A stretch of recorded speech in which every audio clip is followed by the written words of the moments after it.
அன்பார்ந்த ஸ்ரீ குபேரன் டிவி நேயர்களுக்கு டாக்டர் சைதை ராஜாவின் அன்பான வணக்கங்கள்.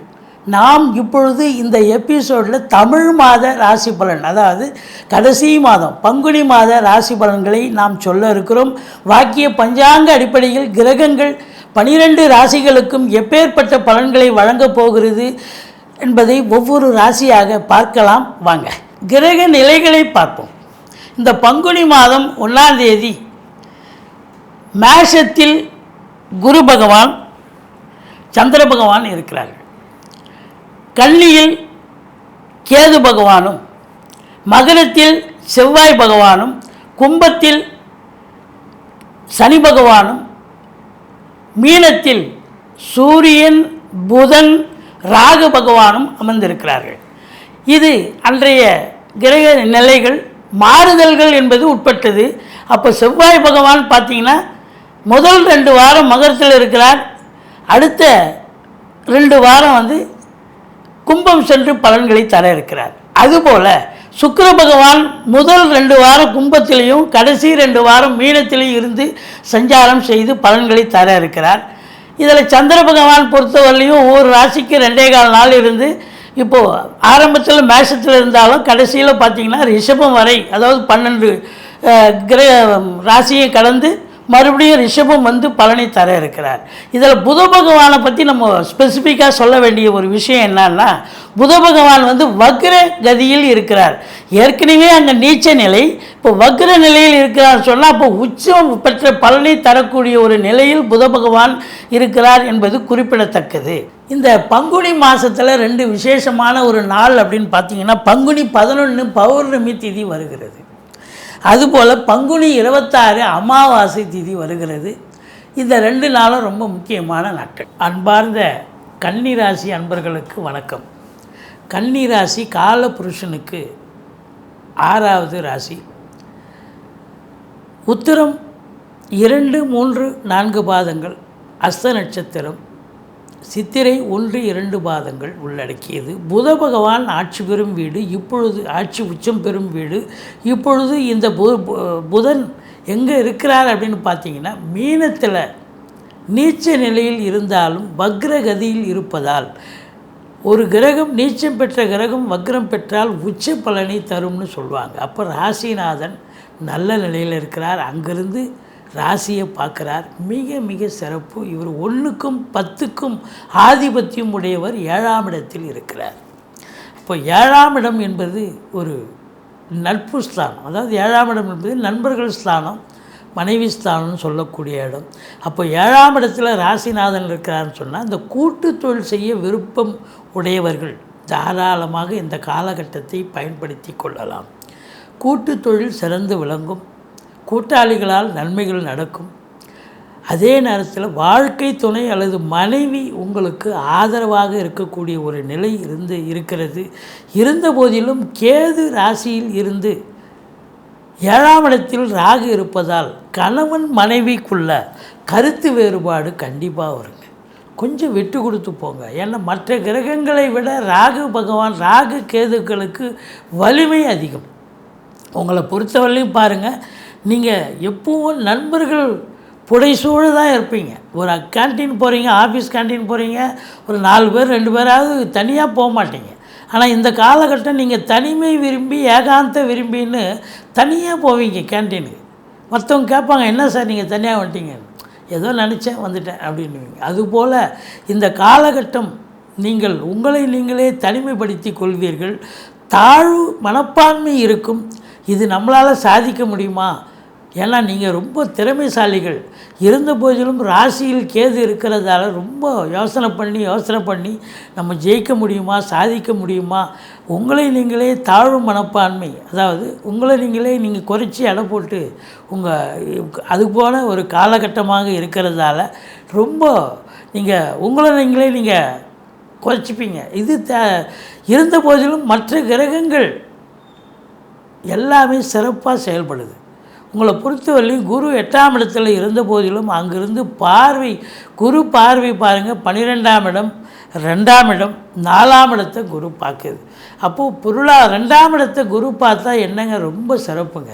2ஆம் இடத்து அதிபதி எங்கே இருக்கிறார் அப்படின்னு பார்த்தீங்கன்னா, கும்பத்தில் 15 நாளும் மீனத்தில் 15 நாளும் இருக்கிறார் சுக்கிர பகவான். 2ஆம் இடத்தை குரு பார்க்கிறார். பொருளாதார மேன்மை, குடும்ப மேன்மை, திருமண வயதில் இருக்கும் அன்பர்களுக்கு திருமணம் கைகூடி வரும். அதாவது வீட்டில் சுப நிகழ்ச்சிகள் நடத்துவார்கள். வெளியார் சுப நிகழ்ச்சிகளுக்கு சென்றுவிட்டு வர முடியும். உங்களை பொறுத்தவரையிலையும் இந்த கொடுக்கல் வாங்கல் சிறப்பாக இருக்கும். ஃபைனான்ஸையே தொழிலாக செய்யக்கூடியவர்களுக்கு ஒரு அற்புதமான காலகட்டம். வாக்கினை தொழிலாக கொண்டு செயல்படக்கூடியவர்களுக்கு, அதாவது ஆசிரியர்கள், பேராசிரியர்கள், இலக்கியவாதிகள், சொற்பொழிவாளர்கள், மேடை பேச்சாளர்கள், ஆடிட்டர்கள், வழக்கறிஞர்கள், மற்றபடி ஜோதிட அறிஞர்கள், இவங்களுக்கெல்லாம் ரொம்ப சிறப்பான ஒரு காலகட்டம். இன்னும் நிறைய பேர் வாக்கினை தொழிலாக கொண்டு செயல்படுறாங்க. அவங்க எல்லாருக்குமே ஒரு பொற்காலம் என்று சொல்லலாம். பணம் பல வகையிலிருந்து பையை நிரப்பக்கூடிய ஒரு அமைப்பு இருக்குங்க. எதிலும் வெற்றி, எங்கும் வெற்றி. பொருளாதாரத்தில் ஒரு தன்னிறைவு பெறக்கூடிய அமைப்பு இருந்தால் தாங்க ஒரு பொருளை வாங்க முடியும். ஒரு இடம் வாங்க முடியும், பூமி வாங்க முடியும். அதுபோல் ஒரு சந்தர்ப்பம், ஒரு காலகட்டம் இப்பொழுது இந்த மாதம் அமைகிறது. அப்போது மன மகிழ்ச்சியோடு இருந்தால் தானங்க, நல்ல சம்பாத்தியம் இருந்தால் தானங்க, சேவிங்ஸ் இருந்தால் தானங்க உங்களுக்கு ஒரு பொருளை வாங்க முடியும். அப்போது உங்களுக்கு பாருங்கள், உங்களுக்கு 4ஆம் இடம் குரு பார்வையில் இருக்கிறதால வீடு வாங்க, மனம் வாங்க, தோட்டம் துறவு வாங்க, உங்கள் நீண்ட நாள் எண்ணங்கள், அபிலாஷைகள் நிறைவேறக்கூடிய ஒரு காலகட்டம், ஒரு அம்சம் நிச்சயமாக இருக்குது. ஒரு சிலர் வண்டி வாகனங்கள் கூட பழசி வச்சுட்டு புதுசு வாங்கலாம். பிள்ளைகளை உயர்கல்வி படிக்க வைப்பீங்க. வெளிநாட்டு கூட அனுப்பி படிக்க வைக்கக்கூடிய ஒரு காலகட்டம்.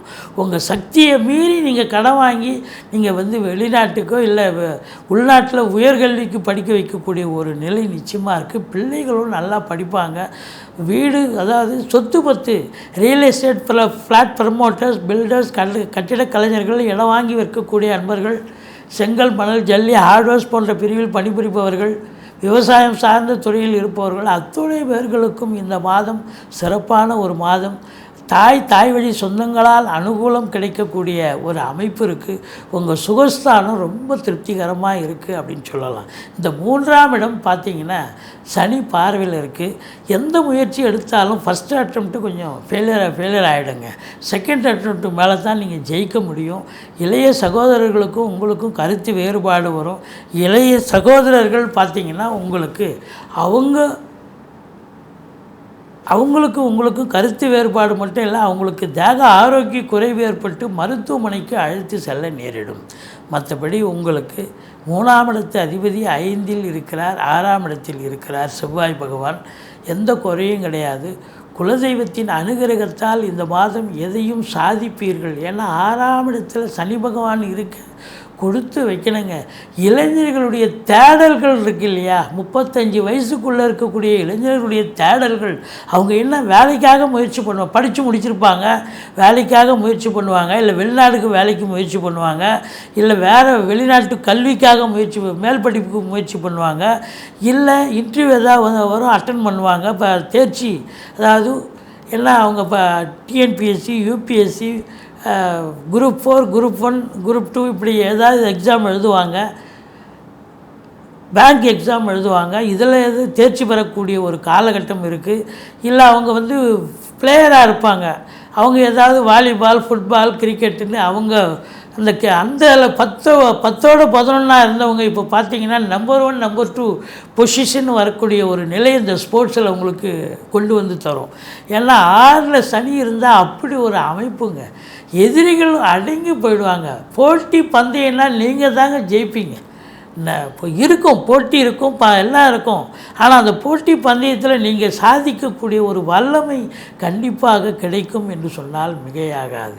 உங்களை பொறுத்தவரையிலையும் இந்த 2ஆம் இடத்து அதிபதி 6இல் இருக்கிறதால முதல் 15 நாள் கொஞ்சம் கடன் காட்சிகள் இருக்கும், அதில் அடைப்பீங்க. ஒரு பெரிய கடனை கூட அப்பாடா அடைச்சிட்டோம் அப்படின்னு ஒரு சந்தோஷமாக இருப்பீங்க அப்படின்னு சொல்லலாம். 7ஆம் இடத்துல 12 சூரியன் அமர்ந்திருக்கிறார், ராசிநாதன் இருக்கிறார், ராகு பகவான் இருக்கிறார். இப்போ 7ஆம் இடத்துல இருக்கிறது அப்படின்னா கணவன் மனைவிக்குள்ள சண்டை பிரச்சனை ஜாஸ்தி இருக்கும். விவாதங்கள், குடும்பத்தில் விவாதங்கள், வீண் சண்டைகள் வரும். கொஞ்சம் எச்சரிக்கையோடு இருந்துக்குங்க, அனுசரித்து போங்க. மற்றபடி உங்களை பொறுத்தவரையிலையும் ராசிநாதன் அங்கே இருக்கிறது மிக மிக சிறப்பு. உங்களை பொறுத்தவரையிலையும் திருமண வயதில் இருக்கும் அன்பர்களுக்கு இல்லை மற்ற வீட்டில் சுப நிகழ்ச்சிகள் நடத்துவதற்கும் ஒரு அமைப்பான ஒரு மாதம். அதாவது பங்குனி மாதம் வீடெல்லாம் காலி பண்ண மாட்டாங்க, வீடுக்கு குத்தனம் போக மாட்டாங்க. மற்ற விஷயங்கள் ஏதாவது 1-2 பண்ணலாம், ஒன்றும் தப்பு கிடையாது. உங்களை பொறுத்தவரையிலும் வெளிநாட்டு பயணம் உங்களுக்கு அனுகூலத்தை தரும். தாராளமாக போகலாங்க. நீங்கள் உயர்கல்விக்காக சென்றாலும் சரி, உத்தியோகத்துக்கு சென்றாலும் சரி, இல்லை சொந்த தொழிலுக்காக சென்றாலும் சரி, சாதிக்க போகிறீங்க அப்படின்னு சொல்லலாம். உங்களை பொறுத்தவரையிலே 6ல் சனி இருக்கிறது. இந்த அரசு உத்தியோகத்துக்காக முயற்சி பண்ணுறீங்க, இல்லை தனியார் துறையில் முயற்சி பண்ணுறீங்க, இல்லை சொந்தமாக கடகண்ணி வைக்கணும்னு நினைக்கிறீங்க, சாதிக்க முடியுங்க. 6ஆம் இடத்து சனி பகவான் உங்களுக்கு கீழே வேலை பார்க்குறவங்க உங்களுக்கு அனுசரணையாக, உங்களுக்கு அனுகூலமாக இருக்கக்கூடிய ஒரு மாதமாக இது விளங்கப் போகிறது என்று சொன்னால் மிகையாகாது. 8ஆம் இடத்துல குரு பகவான் அதிர்ஷ்டத்தை அள்ளி கொடுக்கக்கூடிய இடம். 8ஆம் இடம் அதிர்ஷ்டமான இடம். அங்கே குரு இருக்கிறான்னு சொன்னால் 7ஆம் இடத்துக்கு 2ஆம் இடம் 8ஆம் இடமாக வருவதால் வாழ்க்கை துணை அல்லது மனைவியால் யோக பாக்கியங்கள் கிடைக்கக்கூடிய மாதம். வாரிசு இல்லாத குடும்பங்களுக்கு உங்களை வாரிசாக நியமித்து அவங்களுடைய சொத்து பத்து நகை நட்டு லிக்விட் கேஷ் உங்கள் பெயருக்கு மாற்றி எழுதக்கூடிய விபரீத ராஜயோகம் ஒரு சிலருக்கு அமையும். வரா கடன்கள் வசூலாகும். இன்சூரன்ஸ் பணம் கிளைம் ஆகி கைக்கு வரக்கூடிய ஒரு காலகட்டம். மற்றபடி 9ஆம் இடத்து அதிபதி சுக்கிரன் எங்கே இருக்கிறாருன்னு சொன்னால் உங்களுக்கு 15 தேதிக்கு பிறகு 7ஆம் இடத்தில் இருக்கிறது சிறப்பு. பாக்கியமான ஒரு நிலை. உங்களை கலைத்துறையில் பணியாற்றும் சினிமா தொலைக்காட்சி பிரிவில் பணிபுரியும் அன்பர்களுக்கு ஒரு பொக்கிஷமான வேலைவாய்ப்புகள் கிடைக்கும். வேலைவாய்ப்பு பண்ணவங்களுக்கு சீரியலோ தொலைக்காட்சியோ பண்ணவங்களுக்கு அதில் ரெகக்னேஷன் ரெமுனரேஷன் சிறப்பாக கிடைக்கக்கூடிய ஒரு காலகட்டம். மற்றபடி மீடியா துறை, அரசியல் துறை, அரசியலில் இருக்கிறவங்க, தொலைக்காட்சி துறை, இது போன்ற அன்பர்கள், அதுவும் நிதித்துறை நீதித்துறையில் பணியாற்றும் அன்பர்கள் அத்துணை பேர்களுக்கும் வாய்ப்புகள் சிறப்பாக அமைஞ்சி ஒரு ரெகக்னேஷன் ரெமுனரேஷன் சிறப்பாக கிடைக்கக்கூடிய ஒரு மாதம். இந்த ராசி அன்பர்கள் இளைஞர்கள் கண்டிப்பாக சாதிக்கக்கூடிய ஒரு மாதம்.